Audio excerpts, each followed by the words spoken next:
అందరికీ నమస్కారం. Welcome to Bharati TV. ప్రస్తుత రాజకీయ సినీ అంశాల మీద మనతో పాటు విశ్లేషణలో పాల్గొంటున్నారు నట్కుమార్ గారు. నమస్కారం నట్కుమార్ సార్. తెలుగుదేశం పార్టీ 42 సంవత్సరాలు పూర్తి చేసుకొని ఫార్మేషన్ డే ఈరోజు 43వ సంవత్సరంలోకి అడుగు పెడుతుంది. ఒకవైపు బీఆర్ఎస్ పార్టీ అంటే ఎలక్షన్స్ అయిపోయిన తర్వాత, అంటే అసెంబ్లీ ఎలక్షన్స్ తర్వాత ఏదైతే 30కి పైగా సీట్లు సంపాదించిన బీఆర్ఎస్ పార్టీ కేవలం 3 నెలల్లో కట్ చేస్తే మొత్తం ఖాళీ అవుతున్న పరిస్థితి. బట్ ఆంధ్రప్రదేశ్లో టీడీపీ 23 సీట్లు 2019 ఎలక్షన్స్లో. బట్ ఇప్పుడు చూస్తే దగ్గరగా 100కు పైగా సీట్లతో ముందుకు గెలవబోతుంది అని అంటున్నారు. అంటే రెండు పార్టీలు అంటే సంస్థాగతంగా డిఫరెన్స్ ఏమైనా ఉందా? అంటే 23 సీట్లతో 100కు పైగా సీట్లను సాధించే స్థాయికి తెలుగుదేశం పార్టీ ఉంది. బట్ బీఆర్ఎస్ పార్టీ చూస్తే 30 పైన సీట్లు సంపాదించింది, చాలా స్ట్రాంగ్ ఉన్న పార్టీ. ఇప్పుడు చూస్తే మొత్తం అందరూ బయటకు వెళ్తున్న పరిస్థితి.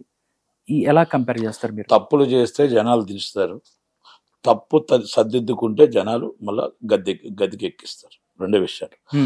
చంద్రబాబు నాయుడు గారికి సీట్లు ఇచ్చారు, చంద్రబాబు నాయుడు గారు తప్పు చేశారు. చంద్రబాబు నాయుడు గారు తప్పు చేశారు. తప్పు చేసి ఆయన చేయవలసిన పనులు చేయకుండా ఆయన తగ్గట్టు 5 లక్షల కోట్లతో రాజధాని కడదాం ఇక్కడ అని అనుకున్నాడు. తప్పులేదు. మన తెలంగాణలో ఎలాగుందో రాష్ట్రాన్ని అంత బాగా తీసుకొద్దాం అమరావతిని అనుకున్నాడు. కానీ మన దగ్గర బడ్జెట్ ఎంత, మిగులు బడ్జెట్ ఎంత, మన కష్టాలు ఏంటి, ఇప్పుడు కొత్త రాష్ట్రం ఏంటి అని ఆలోచించలేదు. జనాల్ని ఎప్పుడైతే కొంచెం పట్టించుకోకుండా వెళ్ళాడో దాన్ని జగన్మోహన్ రెడ్డి గారు ఒక్క ఛాన్స్ అని చెప్పి ఆయన కొట్టేశాడు. 151 సీట్లు కొట్టాడు. 23 సీట్లుగా పరిమితం చేస్తారు జగన్మోహన్ రెడ్డి చంద్రబాబు గారిని. ఇప్పుడు అదే జగన్మోహన్ రెడ్డి గారు ఒక్క ఛాన్స్ అనే వ్యక్తి మొత్తం టోటల్గా ఒక అరాచక పాలన స్టార్ట్ అయింది. నాట్ ఓన్లీ అరాచక పాలన అంటే ఆంధ్రప్రదేశ్లో కరెంటు లేదు, నీళ్లు లేవు, ఏమీ లేవు, రోడ్లు లేవు, ఏమీ లేని పరిస్థితి తీసుకొచ్చాడు. నిన్న ఆయన చెప్తున్నాడు, నేను ఏమైనా చేయలేదా చెప్పండి, నేను ఏమి చేయలేదు. 2014 కోసం ఆయన మాట్లాడుతున్నాడు. 2019 మీరే కదా సీఎం, ఇప్పుడు ప్రజెంట్ సీఎం కదా, మీరు 2019 మీరేం చేశారో చెప్పాలి. నేను 132 సార్లు బటన్ నొక్కాను అంటున్నాడు. 270 సార్లు మళ్ళీ వీళ్ళతో బటన్, జనాలతో బటన్ నొక్కించుకున్నాడు. 132 సార్లు ఈయన బటన్ నొక్కితే 270, అంటే డబుల్ పేమెంట్ ప్రజల దగ్గర మీరు దోచుకున్నారు. ఎవరికి పెట్టారు ఇది? మద్యపానం అవ్వచ్చు, ఇంకోటి అవ్వచ్చు, రేట్లు అవ్వచ్చు, దునుసులు అవ్వచ్చు, ఇంకా సేమని ఏదైనా అవ్వచ్చు. జగన్మోహన్ రెడ్డి గారి పాలన రెఫరెండం అన్నారు. చంద్రబాబు నాయుడు గారిని అరెస్ట్ చేశారు, దొరికిన వాళ్ళు అందరిని అరెస్ట్ చేశారు. ఓకే, తప్పు జరిగిందా లేదా అనేది న్యాయస్థానాలు, చట్టం చూస్తుంది. దాని జోలికి నేను వెళ్ళట్లేదు. ఇక్కడ రెఫరెండం ఏంటంటే జగన్మోహన్ రెడ్డి గారి పాలన కరెక్ట్గా ఉండి, రోడ్లు బాగున్నాయి, కరెంటు బిల్లులు కరెక్ట్గా రావట్లేదు, కరెంటు మీకు 24 గంటలు కరెంటు వస్తుంది, ప్రజలు సుఖ సంతోషాలతో ఉన్నారు, అందరు ఆడపడుచులు, అక్కలు, చెల్లెళ్ళు అందరూ బాగున్నారు అనుకుంటే 175 సీట్లు జగన్మోహన్ రెడ్డి గారే గెలవాలి. ఒకవేళ ఆయన మీద యాంటీ ఇన్కమెన్స్ ఉందంటే మొత్తం టోటల్గా కూటమి, ఎన్డీఏ కూటమి గెలవాలి. కానీ ఇక్కడ ట్విస్ట్ ఒకటి చూడండి, ఇక్కడ గెలిచిన ఎన్డీఏ కూటమి, ఇక్కడ గెలిచిన ఎన్డీఏ కూటమి, డైరెక్ట్ గా ఇండైరెక్ట్ గా జగన్మోహన్ రెడ్డి గారు ఎన్డీఏ కూటమికి సపోర్టు, ఈయన డైరెక్ట్ సపోర్ట్ అంటే చంద్రబాబు నాయుడు గారు ఎన్డీఏ కూటమికి సపోర్టు. ఎన్డీఏ కూటమిలో 2 గ్రూపులు కొట్టుకుంటున్నాయి. ఆ గ్రూపుల్లో ఎవరు గెలిచినా బీజేపీకే సపోర్ట్. కనుక ఈ బీజేపీ రావడం వల్ల టీడీపీకి మైనస్ వచ్చింది. ఎస్సీ, ఎస్టీ, బీసీ మైనార్టీల ఓట్లు కొంచెం తగ్గుతాయి అనేది కొంచెం వినికిడి. వీళ్ళకి ఈ పొత్తుల భాగంలో కొన్ని సీట్లు మొత్తం టోటల్గా గెలిచే సీట్లు టీడీపీకి బయటకు వెళ్ళాయి. అది ఒక అనపర్తి అవ్వచ్చు, ఒక అనకాపల్లి అవ్వచ్చు, ఒక అరకు అవ్వచ్చు, ఒక నెల్లిమర్లు అవ్వచ్చు, సోమనీస్ కొన్ని స్టేషన్స్ అవ్వచ్చు, అనకాపల్లి ఎంపీ సీట్ అవ్వచ్చు. బీజేపీకి కొన్ని దగ్గర పట్టున్న కాడ ఇవ్వకుండా పట్టు లేని దగ్గర సీట్లు రావడం అనేది కొన్ని ఇబ్బందికరంగా వచ్చింది. ఇలాంటివన్నీ మరి చంద్రబాబు నాయుడు గారు 50 రోజుల్లో మలుచుకోగలడా, మలుచుకోలేడా? ఒక 50 రోజుల క్రితం, 50 days బిఫోర్ 150 సీట్స్ అని సర్వేలో జనసేన, టీడీపీ గెలుస్తాయని సర్వేలో వచ్చినవి.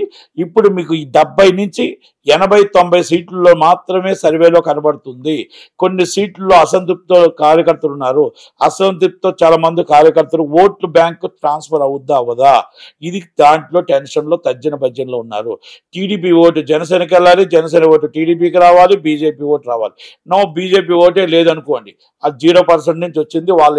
వాళ్ళు సెంట్రల్లో వీళ్ళేం సపోర్ట్ చేస్తారనుకున్నా భయపడ్డారా, ఏం చేశారో మనకు తెలియదు. కానీ బీజేపీని తీసుకొచ్చి నెత్తిమే పెట్టుకున్నారు. బీజేపీకి 0.5%, 100 కంటే తక్కువ ఓట్లు ఉన్నాయి. Is the Andhra Pradesh. మోడీ గారు గొప్ప వ్యక్తి అవ్వచ్చు, మోడీ గారు ప్రపంచాన్ని శాసించవచ్చు, ఆంధ్రప్రదేశ్లో వాళ్ళకి 0.5% ఉంది. ఇది వాస్తవా కాదా? మోడీ గారు మొత్తం నియోజకవర్గం అంతా పాదయాత్ర చేసినా కూడా అక్కడ 170 సీట్లలో 15 సీట్లు గెలలేరు. ఇది వాస్తవం. ఎందుకంటే సెక్యులరిజం నమ్మేవాళ్ళు ఆంధ్రప్రదేశ్ సెక్యులరిజం నమ్ముతారు, అంతే తప్ప ఒక మతత్వ పార్టీకి నమ్మరు.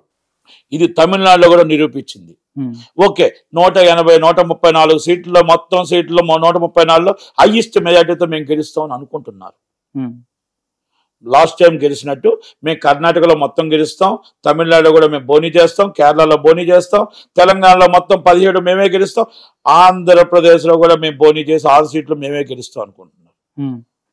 ఇది కలగానే నిలబడిపోతుంది. ఒక రాహుల్ గాంధీ గారు చరిష్మా ముందు మోడీ గారు నిలబడరేమో, ఊహించింది ఎక్కువగా ఊహించుకుంటున్నారేమో, 450 సీట్లు ఎన్డీఏ కూటమికి వస్తాయనుకుని ఊహించుకుంటున్నారేమో. కనుక నార్త్ లో కూడా ఆయనకి దెబ్బ తగిలే అవకాశం ఉంది. గుజరాత్లో అవ్వచ్చు, బీహార్లో అవ్వచ్చు, మహారాష్ట్రలో అవ్వచ్చు, పార్టీలకు వెన్నుపోటు పరిచిన అవ్వచ్చు, ఎన్నేను అవ్వచ్చు, అలాగే నా మొత్తం టోటల్గా సిక్కింలో అవ్వచ్చు, అలా చాలా ఉన్నాయి. కనుక మనం కొన్ని ఊహ కందని రాజకీయం నడుస్తుంది ఇక్కడ. కనుక కాంగ్రెస్ చాప కింద నీరులాగా పెరుగుతూ వస్తుంది. గతం కంటే బెటర్ పర్ఫార్మెన్స్ కాంగ్రెస్ చూపిస్తుంది. కనుక మీరు ఆంధ్రప్రదేశ్లో చంద్రబాబు నాయుడు గారు అంత ఈజీ కాదు. ఇది ఒకప్పుడు నేనే చెప్పాను, చంద్రబాబు నాయుడు గారు 1 సైడ్ గెలుస్తారని. ఇప్పుడు కూడా నేను చెప్తున్నా, ఈ పాలన పోవాలి, ఈ రాక్షస పాలన పోవాలి అనుకుంటే జనసేన ఇద్దరు కలిసి ఉంటే బాగుంది. కానీ ఎప్పుడైతే బీజేపీని కలిశారో, ఎన్డీఏ కూటమి ఏ రోజైతే వచ్చిందో, ఇద్దరు ఎన్డీఏ కూటమి అన్నప్పుడు జనాలు పిచ్చోలు కాదు.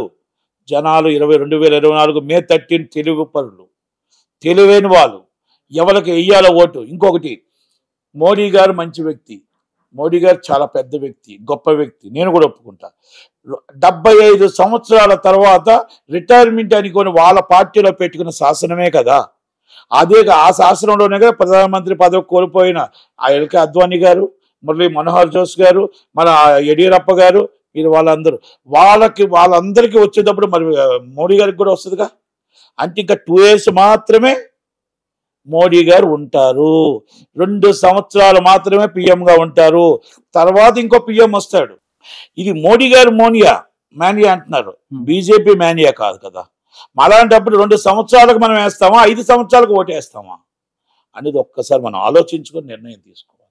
కనుక రాహుల్ గాంధీ గారు కుర్రవాడు, ఆయన నీతికి నిజాయితీకి మారుపేరు, సెక్యులర్ పార్టీ సెక్యులరిజం ఉండాలనుకుంటాడు, అందరూ కావాలనుకుని కోరుకునే వ్యక్తి. ఆయన శంకించాల్సిన అవసరం లేదు. పార్టీలు డిఫరెన్సెస్ ఉంటాయి.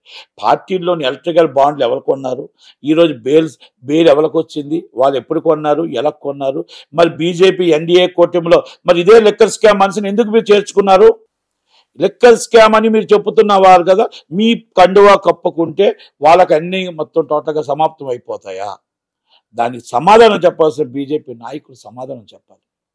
మీరు లిక్కర్ స్కామ్ అని అరెస్ట్ చేస్తున్నారు, అరెస్ట్ చేసిన అందరూ మళ్ళీ మీ దాంట్లోకి ఎందుకు ఎలక్ట్రికల్ బాండ్లు కొన్నారు, మీ దాంట్లో ఎందుకు చేరుతున్నారు, మీ ఎన్డీఏ కూటమిలో ఎందుకు చేరుతున్నారు, అంటే మీ నిజాయితీ పట్ల మీరు ఎందుకు చెప్పాలి, మీరు చెప్పలేకపోతున్నారు. అంటే మీ పార్టీలో ఉన్నవాళ్ళు మాత్రం నిజాయితీ పరులు, బయట పార్టీ మాత్రం వాళ్ళందరూ దొంగలే. మీ పార్టీ కండువా కప్పేసుకుంటే ఒక సుజనా చౌదరి గారు కోట్ల రూపాయలు బ్యాంకులు ఎగ్గొట్టిన దాంట్లో ఆ కేసులు, ఈడీ కేసులు, సిబిఐ కేసులు ఇప్పుడు ఏమయ్యాయి? ఒక సీఎం రమేష్ గారు ఈడీ కేసులు, సిబిఐ కేసులు ఏమయ్యాయి? ఒక మాగంట శ్రీనివాసరెడ్డి గారు, మన మాగంట రాఘవరెడ్డి గారు అరెస్ట్ అయ్యి లోనికి వచ్చి అప్పటివరకు మరి ఏమయ్యాయి? ఒక శరత్చంద్రారెడ్డి గారు, ఒక విజయసాయి రెడ్డి గారు, ఒక జగన్మోహన్ రెడ్డి గారు. ఇది సో మెనీ కేసెస్.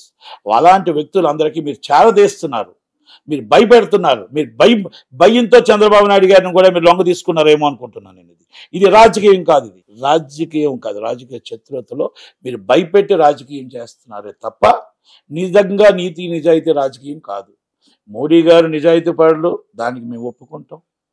మీ పార్టీలో మరి వీరందరూ ఉన్నారు, దానికి సమాధానం చెప్పాల్సిన బాధ్యత ఇది ప్రజలు గమనిస్తున్నారు. ఎవరికి ఓటేయాలి, ఎవరికి ఓటేయకూడదు, ఇది చంద్రబాబు నాయుడు గారు తప్పిదమని నేను అంటాను. జగన్మోహన్ రెడ్డి గారు ఎన్డీఏ కూటమిలో డైరెక్ట్గా ఇండైరెక్ట్గా ఉంటప్పుడు, మీరు కూడా ఎన్డీఏ కూటమిలో ఉంటప్పుడు ఎందుకు ఓటు వేయాలి మీకు నేను అడుగుతున్నా. ఓకే, అక్కడ కాంగ్రెస్ నామరూపాలు లేకుండా పోవచ్చు, 2029కి ప్రధాన ప్రతిపక్షం కాంగ్రెస్ అవ్వచ్చు, కాంగ్రెస్ గవర్నమెంట్కి రావచ్చు. నేను అంటే కాంగ్రెస్ గవర్నమెంట్ అక్కడ వచ్చేస్తుంది నేను చెప్పట్లే, కానీ మీరు తప్పు చేశారు. మీ చేతిలో గవర్నమెంట్ ఉండి మీలాంటి సీనియర్కి ఇద్దాం అనుకుంటున్నారు జనాలు. మీలాంటి రాజధాని లేని రాష్ట్రం అయ్యింది కనుక ఎక్కడో తప్పు జరిగింది చంద్రబాబు గారు. మీరు ఒక్కసారి ఆలోచించుకోండి. మీరు గెలవాలని మేము కోరుకుంటున్నాం, మీరు కూటమి రావాలని కోరుకుంటున్నాం, మీరు గవర్నమెంట్ పాలించాలని కోరుకుంటున్నాం. మీ 3 రాష్ట్రాల్లో మరి రాజధాని ఏదో అమరావతి రాజధానిని తీర్చిదిద్దాలని కోరుకుంటున్నాం. కానీ ఇక తప్పు జరిగిందని మాత్రం మీకు ఎత్తి చూపించకపోతే, మీ దగ్గర మిమ్మల్ని అభిమానించే మనుషులుగా మేము చూపించకపోతే తప్పు జరుగుతుంది మాకు. మీరు నిజంగా నిజాయితీ చాలా గొప్ప వాళ్ళండి అని చెప్పి భజన చేస్తే అది మీకు తప్పు జరుగుతుంది తప్ప, మీ తప్పుని మేము ఎత్తి చూపగలిగితేనే ఆ నిజమైన కార్యకర్త అవుతాడు, నిజమైన అభిమాని అవుతాడు. ఎస్, మీ తప్పు జరుగుతుంది అనేది మాత్రం నేను చెప్పగలుగుతాను. ఆ తప్పుని సర్దిద్దుకొని మాత్రమే చెప్తున్నాను. మీరు పెద్దలు, మీరు సీనియర్లు అందరూ. కానీ తప్పుని ఎక్కడ జరుగుతుంది ఆ సర్దిద్దుకోండి. టీడీపీ ఓట్ బ్యాంక్ జనసేనకి పంపాలి, జనసేన ఓట్ బ్యాంక్ టీడీపీకి రావాలి. బీజేపీకి 3 కలయికలో మీ ఓటు, ఒక్క ఓటు కూడా ఇస్ వాల్యుబుల్. కనుక మీరు ఎన్ని సీట్లు గెలవగలుగుతారో, గవర్నమెంట్ ఫామ్ చేయగలుగుతారో 50 రోజులు టైం ఉంది మీకు. ఈ 50 రోజుల్లో మీరు ఎంత ఈ నష్టాన్ని మరి నివారించగలుగుతారో ఒక్కసారి ఆలోచించుకోమని మీకు చెప్తున్నా. ఇది ఆంధ్రప్రదేశ్.